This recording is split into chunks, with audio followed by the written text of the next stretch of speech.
영상을 이제 겨우 5개째 올리게 됩니다. 기존에 올린 그 4개 영상에 대해서 사실은 아무도 보지 않을 거라 생각을 했습니다. 제가 들으려고 영상을 올린 것도 많이 있기 때문에. 근데 보니까 이 조회수가 총 합쳐서 한 28회 정도 되더라고요. 깜짝 놀랐습니다. 이름도 얼굴도 밝히지 않았는데 생각보다 많이 들어주셔서 이걸 왜 들으시나? 왜 듣나? 이런 의아한 그런 마음도 들고 또 들어주신 분들에 대해서 또 감사의 마음을 전합니다. 오늘은 그 마태복음 5장 7절의 말씀을 번역하도록 하겠습니다. 우리말 성경에는 이 긍휼히 여기는 자는 복이 있나니 그들이 긍휼히 여김을 받을 것이며 라고 번역된 구절입니다. 우리말 성경에서 이 긍휼히 여기는 이라고 이 번역된 이 헬라어 단어는 이 엘레에몬입니다. 이 구절에서는 그 엘레에몬을 형용사로 사용을 하고 있습니다. 그 뜻은 이 자비로운, 인정이 많은, 긍휼히 여기는 이라는 뜻을 가지고 있는데요. 그래서 우리말 성경에서는 이 긍휼히 여기는 이라고 번역을 한 것 같습니다. 틀리진 않습니다. 그런 의미가 있으니까요. 그런데 기존 그 우리말 성경에는 이 긍휼이라는 단어가 아주 많이 사용이 되는데, 물론 기독교인들은 이 단어를 사용하는 데 있어서 별로 이 거부감이 없을 것입니다. 그리고 이 기독교인이 아니라 하더라도 좀 어느 정도 이 연세가 있는 그 기존 세대는 긍휼이라는 단어 괜찮을 수 있습니다. 그러나 이 새로운 세대는 이 긍휼이라는 단어가 불쌍히 여겨 돌보아 준다, 그런 의미인 것을 잘 알지 못합니다. 따라서 이 시대에 따른 그리고 또 그 의미도 크게 다르지 않기 때문에 쉽게 이해할 수 있는 자비로운으로 번역하는 것이 좋을 것 같습니다. 그래야 이 자비로운이라고 하는 이 어떤 그 마음의 표현, 이것을 이 하나님의 마음이 바로 이 자비다라고 하는 것을 함께 표현을 할 수 있을 것 같습니다. 그래서 여러모로 이 자비로운이라고 번역을 하는 것이 좋을 것 같다라고 하는 것입니다. 그리고 이 7절에서 그 눈여겨볼 것이 있습니다. 그것은 이 7절 하반절에도 자비를 베풀 것이다 라는 동사가 한 번 더 나온다고 하는 것입니다. 그런데 이 같은 단어임에도 상반절에서는 형용사로 사용하고 또 하반절에서는 동사로 사용하고 있다고 하는 것이 아주 눈여겨볼 것입니다.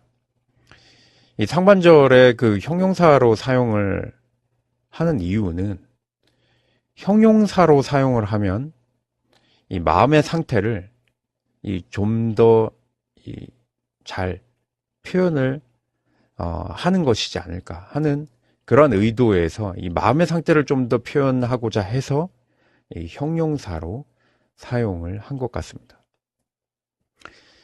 형용사로 사용했다고 하는 것은 예수님은 그 모든 행위를 이 행위 그 자체로만 보지 않고 이 마음과의 인과관계로 보셨다고 하는 것을 말하기 위한 의도적인 의미가 있다고 할 수가 있습니다. 이러한 예수님의 시각으로 이 율법학자들이나 이 바리새파 사람들을 보았기 때문에 그들의 행위가 그 행위 자체로 거룩한 것이 아니라 그들의 행위는 거룩하지만 그 마음은 그렇지 않다. 그래서 그들을 위선자라고 보아낼 수 있었던 것입니다. 우리 조상들도 행위나 말이 마음과 관계된다는 그러한 생각을 가지고 있었습니다. 그래서 우리 그 어르신들에게 할머니 참 예쁘십니다 라고 이 젊은 사람들이 말을 하면 그 할머니께서는 마음에도 없는 소리 한다고 받아치곤 했던 것입니다. 그리고 오늘날에는 우리나라 부부들도 이 서양처럼 사랑한다는 말을 입에 달고 살게 되었지만 우리 조상들은 굳이 직접 말로 사랑한다고 말하지 않았습니다. 그냥 무심한 듯 행동하는 것으로 서로에 대한 지극한 사랑을 말하곤 하였습니다. 그래서 그러한 모습을 이 사랑 싸움이라고 표현을 했던 것 같습니다. 그래서 그 다음으로 이 6절과 연결해서 생각해 보면 의에 줄이고 목말라 하는 사람들이 여기 7절에서 자비로운 사람들로 바뀐 것을 볼 수가 있습니다.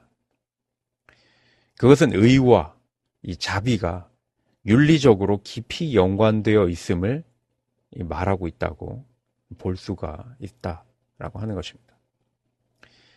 그리고 하반절에 이 자비를 베풀다, 자비를 베풀 것이다 라고 하는 단어는 엘레에오입니다. 같은 단어인데 형용사와 동사라는 차이로 발음이 조금 다른 것입니다. 일반적인 능동태로 사용하면 자비를 베풀 것이다 라고 번역할 수가 있는데 여기서 이 동사도 6절에서와 마찬가지로 미래 수동태로 사용하고 있습니다. 따라서 자비를 받게 될 것이다 라고 번역할 수가 있습니다. 그런데 여기 뒤에 이 호티가 따라 나오기 때문에 자비를 받게 될 것이기 때문이다 라고 번역할 수가 있습니다. 이러한 수동태는 이 의미상의 주어가 하나님이 되는 이 신적 수동태라고 하는 것, 지난번 6절을 설명할 때 이미 말씀을 드렸습니다. 참고해 주시기 바랍니다. 이 7절의 말씀은 그 자비로운 사람에게 하나님께서는 자비를 베풀어 주시겠다고 하시는 말씀입니다.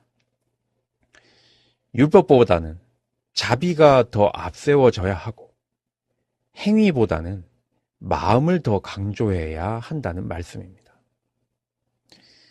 우리나라에서 이제 그 몇 년 전부터 인문학 강의가 굉장히 많이 생겼습니다. 그리고 인문학에 대한 관심이 굉장히 많아졌습니다. 그러더니 요즘에는 뭐 우리나라뿐만 아니라 세계의 어떤 역사, 그리고 내가 알지 못한 세계에 대한 그 여행, 이런 것들에 대한 관심을 많이 가지는 그러한 시대적인 모습을 보게 됩니다. 저는 이러한 모습을 보면서 개인적으로 뭐 인문학 강의, 또 역사와 여행에 대한 관심, 이러한 것들을 토대로 이 촛불 집회라든지 뭐 갑질에 대한 항의, 뭐 그런 것들이 생긴 것을 보면 오늘날 시대가 어떻게 하는 것이 옳은 것인가 하는 이 옳은 것에 대한 고민을 하고 또 옳은 것에 대한 행동을 하기 시작했다고 생각을 합니다. 5장 7절에서 예수님께서는 바로 이렇게 옳은 방법으로 살 수 있는 그 옳게 사는 그 방법에 대해 자비로운 마음이 있어야 한다고 우리에게 가르쳐 주고 계신다라고 하는 것입니다. 옳게 살고 싶으면 그 자비의 마음이 있어야 옳게 살 수 있고 또 사람답게 살 수가 있다고 말씀하시는 것입니다. 사람 모양만 있다고 사람이 아니라는 것을 우리는 지난 세월 동안 뼈저리게 느꼈습니다. 우리나라는 지난 세월 동안 근본이 돈이었습니다. 그래서 가치관도 자본이었습니다. 돈이 있으면 뭐든지 해결되고 돈이 있으면 그 앞에서 인격도 얼마든지 무시당해도 됩니다.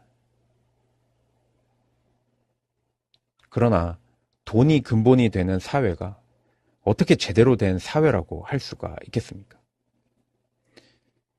지난 30년과 비교해보면 우리나라는 엄청난 경제 성장을 했습니다. 그러나 그것도 모자라서 경제 성장을 강조하는 사람을 대통령으로 연거푸 2번이나 세우기까지 하였습니다. 그러나 그 결과가 어떠했습니까? 이제는 좀 옳은 방향으로 가고자 백성들이 촛불 집회를 열고 또 그 촛불 집회의 결과로 새로운 대통령을 뽑았습니다. 그러나 아직도 촛불을 들었던 것에 대한 이 변화된 제도 하나 생긴 것이 없습니다.